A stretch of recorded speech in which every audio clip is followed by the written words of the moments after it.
হুজুরের কাছে ওইরকম হয়ে গেছে যে বিবাহের বাড়ি যেমন হুজুরের কাছে ছিল, হুজুরের এখন জিম্মি, হুজুরের মেয়েও ওইভাবে বিবাহের বৈঠকে বসে আছে, গ্রামের যুবতী মেয়েরা গীত গাচ্ছে। এটা নাকি হুজুরকে মেনে নিতে হবে, এটা নাকি গ্রাম্য সমাজ, এটা নাকি শেরশাহের নীতি, এটা নাকি পঞ্চায়েত, এটা নাকি মেনে নিতে হয়, এটা নাকি হুজুরকে মেনে নিতে হবে, চুপ করে থাকতে হবে। হুজুরের মেয়েরও নাকি গীত গাইবে, সবাই থোবড়া করবে, মুখে নাকি ক্ষীর তুলে দিবে, সবাই নাকি ক্ষীর তুলে দিবে। ছি ছি ছি ছি ছি। বিবাহের পরে যত লেনদেন আছে সবই হারাম। সম্মানিত উপস্থিতি, বাচ্চার বয়স 7 বছর হয়ে গেছে, এখন বাচ্চাকে সলাত আদায় করতে বলেন। এই পর্যন্ত হচ্ছে প্রথম অংশ। এখন সলাত আদায় করা থেকে পরের অংশে, এটা পিস টিভিতে আছে, বক্তব্য আছে। এই পর্যন্ত হচ্ছে প্রথম অংশ, আর এর পরের অংশ হচ্ছে দ্বিতীয় অংশ। আপনি এটা হিসাব করে জীবিকা নির্বাহ করার চেষ্টা করুন। আর ওই কথাটুকু মনে করুন যে আপনি ভালো ঘরের ছেলে, আপনার একটা বাপের মান সম্মান আছে, আপনার মেয়ে বড় হয়েছে, এখন 7 বছর হয়েছে, স্কুলে যাচ্ছে, 12 বছর হয়েছে, পোশাক পরিবর্তন করবে।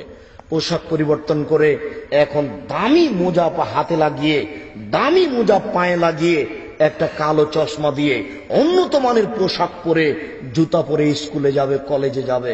এলাকার লোক দেখে বলবে সম্ভ্রান্ত পরিবারের মেয়ে যাচ্ছে। শুনুন, এ নীতি কোনো সময় পরিবর্তন করবে না।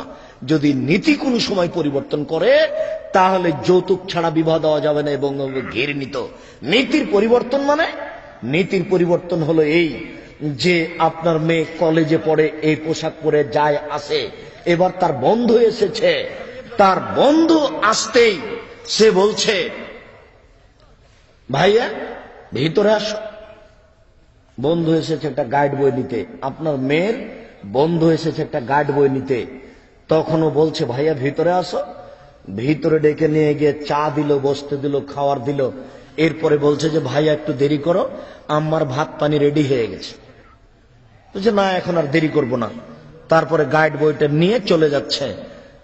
আর বলছে বুঝেছি তুই মুনাফিক, কলেজে এসেছিলি বোরকা পরে, এখন বাড়িতে দেখি যে তুই বেহায়া ঠিকই আছিস। এ তো আমাকে ভিতরে ডেকে চা খাওয়ালি, আবার ভাইয়া বলেও ডাকলি, আর পাশে বসে গল্পও করলি, আবার শেষে বললি যে ভাইয়া একটু দেরি করো, মা খানা পানি রেডি করেছে। তোকে বুঝেছি তুই মুনাফিক। ওই একাই ঢোল, এ মেয়ের বিবাহ হবে না টাকা ছাড়া। আর যদি দেখে এরকম বন্ধু এসেছে, আসার সাথে বলছে আব্বু আমার ক্লাসমেট এসেছে, বাইরে বসতে বলেন, চা দিয়ে আসেন, পানি দিয়ে আসেন, গাইড বইটা দিয়ে আসেন। এবার এই ছেলেটা বাইরে চা খেলো, পানি খেলো, গাইড বইটা নিয়ে চলে যাচ্ছে, আর বলছে ঠিকই আছে, বাহিরও যেমন ভিতরে তেমন। এ মুনাফিক নয়, ও নিজেই ঢোল বাজিয়ে বেড়াবে। মেয়ে একটা আমাদের কলেজে পড়ে, ও কলেজে যেমন বাড়িতে তেমন। ওদের বাসায় গেছিলাম গো, ও বাইরে আসেনি সেদিন।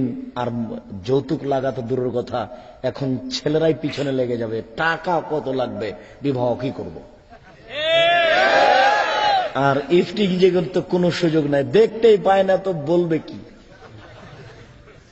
আর এই তো সব 3 নাম্বার নোংরা নীতি, এদেশের সরকারি নীতির মতো।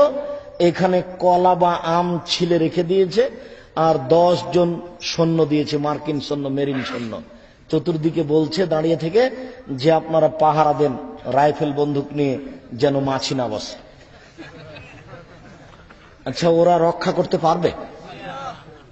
তো এইসব মেয়ে নগ্ন হয়ে রাস্তায় চলে ইফটিজিং বন্ধ করতে পারে? এগুলো হচ্ছে মানুষের যখন মাথায় কিছু ঘেলু থাকে না, গোবর ঢুকে থাকে, নিচে নামতে নামতে নামতে পশু হয়ে যায়, তখন এরকম হয়। সম্মানিত উপস্থিতি, আমরা আলোচনার শেষে চলে আসলাম। আল্লাহ আমাদেরকে সঠিকভাবে বুঝার তৌফিক দান করুক, আল্লাহ আমিন। আর ওইদিকে আমরা একটা কণ্ঠ শুনতে পাচ্ছিলাম সবই হারাম। হারাম মানে কি?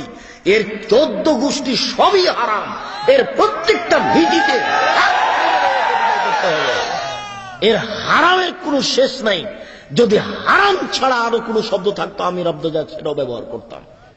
আর তোমরা বিশ্বাস রাখো কোন মায়ের বেটা এই কথা উল্টে ধরতে পারবে না, সবই হারাম। তোমরা পুরুষের মতো হয়ে বড় হও, এই নীতির মুখে লাথি মারতে হবে, এই নীতিতে বড় হও। বক্তব্য শুনে মুনাফিকি করার চেষ্টা করবেন না, বক্তব্য মানার চেষ্টা করবেন। আল্লাহ তৌফিক দান করুক, আল্লাহুম্মা আমিন। আলোচনার শেষের দিকে